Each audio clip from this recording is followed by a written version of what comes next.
नमस्कार दोस्तों, चैनल में नए हैं तो चैनल को सब्सक्राइब जरूर करें। दोस्तों, जैसा कि हम सभी जानते हैं कि 22 सितंबर को संतान सप्तमी व्रत रखा जाएगा। ऐसे में हम संतान सप्तमी व्रत से जुड़ी एक अत्यंत ही फलदायी कथा को सुनेंगे। दोस्तों, कथा इस प्रकार है कि अयोध्या में एक बड़े ही प्रतापी राजा हुआ करते थे जिनका नाम नहुस था। नहुस राजा की पत्नी का नाम चंद्रमुखी था और चंद्रमुखी की एक प्रिय सहेली थी जिसका नाम रूपमती था। एक बार रानी चंद्रमुखी अपने सहेली रूपमती के साथ सरयू के तट पर स्नान करने गई तो वहां उन दोनों ने देखा कि सरयू नदी के तट पर बहुत सी महिलाएं संतान सप्तमी व्रत का पूजन कर रही थीं। रानी चंद्रमुखी अपनी सहेली के साथ वहां बैठकर संतान सप्तमी व्रत पूजन देखने लगी और उन्होंने भी मन ही मन निश्चय किया कि संतान प्राप्ति के लिए वह भी इस व्रत को रखेंगी। लेकिन समय बीतता गया और वह भूल गईं। समय का चक्र चलता रहा और रानी और उनकी सहेली अपना देह त्याग कर परलोक चली गईं। फिर इनका पशु समेत अनेक योनियों में जन्म हुआ और फिर उन्होंने अपने कर्म फल से पुनः मनुष्य शरीर को प्राप्त किया।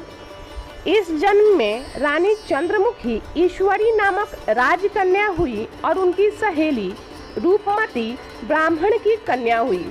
इस जन्म में रूपमती को अपने पूर्व जन्म की सभी बातें याद थी। उसने संतान सप्तमी का व्रत किया जिससे उसे 8 संतान प्राप्त हुई। लेकिन ईश्वरी जो कि पूर्व जन्म में रानी चंद्रमुखी थी, इस जन्म में भी वह इस व्रत को करना भूल गई जिससे इस जन्म में वह निसंतान रह गई। व्रत भूलने के कारण ही रानी इस जन्म में भी संतान सुख से वंचित रह गई। प्रौढ़ावस्था में उन्होंने एक गूंगा तथा बहरा पुत्र जन्मा मगर वह भी 9 वर्ष का होकर मर गया। एक बार रानी ईश्वरी के पुत्र शोक की संवेदना व्यक्त करने के लिए ब्राह्मण कन्या भूषणा उससे मिलने आए। उसे देखते ही रानी के मन में जलन पैदा हुई और उसने अपनी सहेली ब्राह्मण कन्या भूषणा को विदा करके उसके पुत्रों को भोजन के लिए बुलाया और भोजन में विष मिला दिया। परंतु भूषणा के व्रत के प्रभाव से उनका बाल भी बाका न हुआ। इससे रानी को और भी अधिक जलन हुआ और बहुत ज्यादा क्रोध आया। उसने अपने नौकरों को आज्ञा दी कि भूषणा के पुत्रों को पूजा के बहाने यमुना के किनारे ले जाकर गहरे जल में धकेल दिया जाए। किंतु भगवान शिव और माता पार्वती की कृपा से इस बार भी भूषणा के बालक व्रत के प्रभाव से बच गए। परिणाम स्वरूप रानी ने जल्लादों को बुलाकर आज्ञा दी कि ब्राह्मण बालकों को वध स्तर पर ले जाकर मार डालो। किंतु जल्लादों द्वारा बेहद प्रयास करने पर भी बालक न मर सके। यह बात जानकर रानी को बड़ा ही आश्चर्य हुआ। उसने भूषणा को बुलाकर सारी बात बताई और अपने किए कराए के लिए क्षमा याचना करके उससे पूछा कि किस कारण तुम्हारे बच्चे नहीं मरे। तब भूषणा ने रानी को पूर्व जन्म की बात याद दिलाई और रानी ने आश्चर्य से कहा, नहीं, मुझे तो कुछ भी याद नहीं है।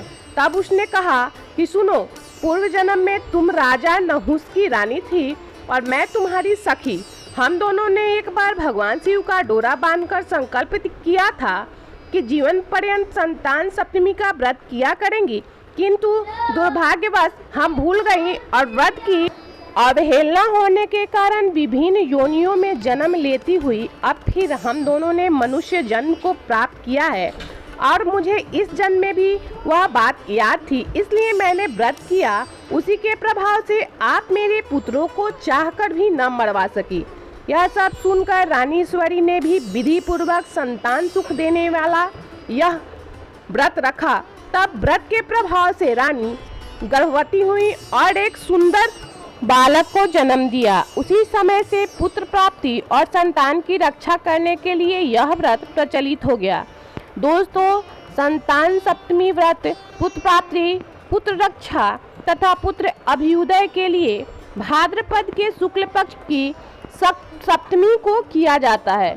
इस व्रत का विधान दोपहर तक रहता है इस दिन जाम्बवती के साथ श्याम सुंदर तथा उनके बच्चे सांब की पूजा अर्चना की जाती है। दोस्तों, इस दिन माताएं पुत्र प्राप्ति के लिए प्रातः स्नान आदि से निवृत्त होकर स्वच्छ वस्त्र पहनकर दोपहर को चौक पूड़कर चंदन, अक्षत, धूप, दीप, नैवेद्य, सुपारी तथा नारियल आदि से माता पार्वती की पूजा अर्चना करते हैं। दोस्तों, वही इस दिन नैवेद्य भोग के लिए खीर पूरी तथा गुड़ के पुए भी पकाए जाते हैं। इस दिन अपने पुत्र की रक्षा के लिए शिव जी को डोरा भी अर्पित करते हैं। दोस्तों, इस प्रकार आज की ये सप्तमी संतान सुख प्राप्ति की कथा समाप्त होती है। अगर आपको ये कथा अच्छी लगी हो तो कृपया कर इस चैनल को एक छोटा सा लाइक, शेयर और सब्सक्राइब जरूर करें। देखते रहिए इसी तरह की कथाओं के लिए इस चैनल को। मिलते हैं अगले वीडियो में, तब के लिए धन्यवाद। आपका दिन मंगलमय हो। ओम नमः शिवाय। माता पार्वती सभी बच्चों की रक्षा